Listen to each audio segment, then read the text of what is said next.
Hi. You know, Eileen and I have had quite a record in the last couple of years of predicting calamities. In our book Outrage, we predicted the Fannie Mae collapse. In Fleeced, we predicted that as Obama's election drew near, the stock market would crash. In Catastrophe, we predicted that the stimulus package wouldn't work and would burden us with a 4-year-long depression. In 2010, we talked about the coming upheaval in the House of Representatives, and of course, lately I've been talking about Romney's victory, the dimensions of which are now becoming clear even to the mainstream media. But now we have a new one that's in our newest book coming out tomorrow. Here Come the Black Helicopters. Now, we don't literally believe that UN black helicopters are going to conquer the United States, but they might as well, given what's going on. The subtitle of this is UN Global Governance and the Loss of Freedom. The jacket cover, by the way, is by Clayton Leota, who does the Dubs drawings on our books. The United Nations this is Columbus Day.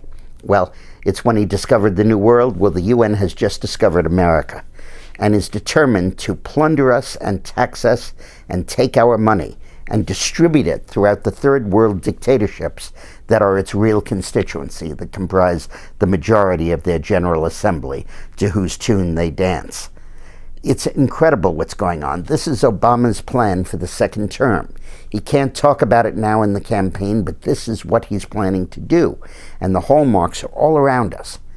In the last 2 weeks, Hillary Clinton, the UN, and various other advocates have proposed a variety of taxes on the United States, on the American people, by the UN. Not dues, taxes. First, a billionaire's tax for every billionaire in the world. There are 1,600 of them, 400 in the US. And first they'll tax billionaires, and then they'll tax millionaires, and then they'll tax everybody. There's a financial transactions tax called the Robin Hood tax. Every single financial transaction would have to pay a tax to go to the UN, to go to the third world. And that tax would include every time you buy a stock or a bond, every time you change currency when you're traveling. The UN World Health Organization just asked for a global cigarette tax that would also go to the third world. European Community has imposed, we're refusing to pay it, a transatlantic air tax, not the usual one that they do for airport security, but an extra one based on the carbon emissions of the airplanes, American aircraft landing in Europe, also to be distributed to the third world. And the Law of the Sea Treaty, which is up for ratification next month by the lame duck Democratic Senate, gives the Seabed Authority, the UN, the authority to tax American oil wells offshore and get a percentage of their royalties also paid to the third world. What is at work here in the Kyoto Accords and the Rio Conference and in all of these measures I've talked about is a massive new plan, not just for big government in the United States, but for big global governance that has the power to tax, and not just income redistribution within the United States, but income redistribution from the United States to the third world, from the northern hemisphere to the southern hemisphere is the way they talk about it, from US, Japan, and Europe to South Asia, Africa, and Latin America. And this global transfer of tax is not to help poor people. The record shows that most of these countries are run by corrupt dictatorships. The money goes into the pockets of the dictator. In fact, there's even some evidence that we talk about in Black Helicopters that when you give a country foreign aid, or in this case, mandatory money coming from another source, it puts a pot of gold on the table and causes coups d'etats and civil war and all kinds of stuff, and undermines the free enterprise system, because the way to get rich is to get your hands on the aid rather than go to school and develop new skills.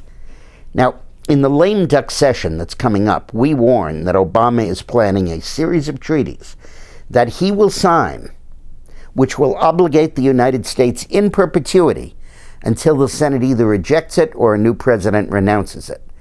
And with those treaties, but doesn't have to be confirmed by the Senate, doesn't have to be ratified. The signature is enough to make it binding under the Vienna Convention. These treaties include, as we've discussed, the Law of the Sea Treaty, to tax American offshore oil, and to impose Kyoto-like restrictions on American carbon under the grounds that it's polluting the ocean, thermal pollution. a treaty to regulate the internet that's being negotiated in secret as we speak, that's going to be signed in Dubai in December, that gives the United Nations control of the internet, the ability to assign e-addresses to people, and requires them to notify the host country who has what e-address and what their IP address is, so they can track down dissidents. It also gives every country the power to censor the internet within its country and to charge an extra fee, very large, to prevent anyone from accessing websites that are outside of their country and outside of their control. The International Criminal Court that bans the United States from going to war without the approval of the Security Council, meaning, of course, Russia and China. The International Code of Conduct in Outer Space that Hillary has renounced for Europe. She's not going to join that one, but she said she will sign a global code of conduct, which would prohibit the United States from launching defensive missile systems in outer space, the only practical way we have to counter Iranian and North Korean weaponry. The Small Arms Trade Treaty, she was going to sign that on July 27th. Massive pressure, much of it from you. We sent 700,000 emails from our site. Resulted in Hillary postponing the signing, but they're going to sign it during the lame duck session, and that will set up a global regimen of gun control. The burden of this book, Behind the Black Helicopter, Here Come the Black Helicopters, which is probably the most important book we've ever written, it's the most Paul Revere warning of what's coming, is that Obama's second-term agenda has very little to do with the Congress or the United States. It has to do with the United Nations and permanently transferring sovereignty, the power to tax, which the Supreme Court held is the power to destroy, from our elected representatives and giving it to unelected bureaucrats who run these global organizations, who are hopelessly corrupt, steal the money, but nevertheless continue to plunder it from us. Please read this book, and if there's one thing you could do to give to an undecided voter, give them this book and explain what it says. This is absolutely horrific, and it's coming very soon to our area. The other point I forgot to mention is Agenda 21, we talk about in this book. It urges every land use planning body in the world to adopt policies that encourage high density and discourage suburban sprawl. So when Obama said in that video from 2007, we don't need more roads in the suburbs, he was echoing the Agenda 21 contention.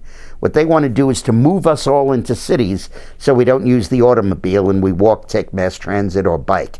And it again is a global effort to control our most intimate land use decisions. And about 3,000 municipalities in the United States have signed pledges that they will honor the goals of Agenda 21. Might well include your municipality, does include mine. Here Come the Black Helicopters is available at dickmorris.com, amazon.com, barnesandnobles.com, and also starting tomorrow in every bookstore. If you buy it at dickmorris.com, click on the link, and I'll send you a signed bookplate that you can paste right in it. But please, this is very, very, very important. Thank you.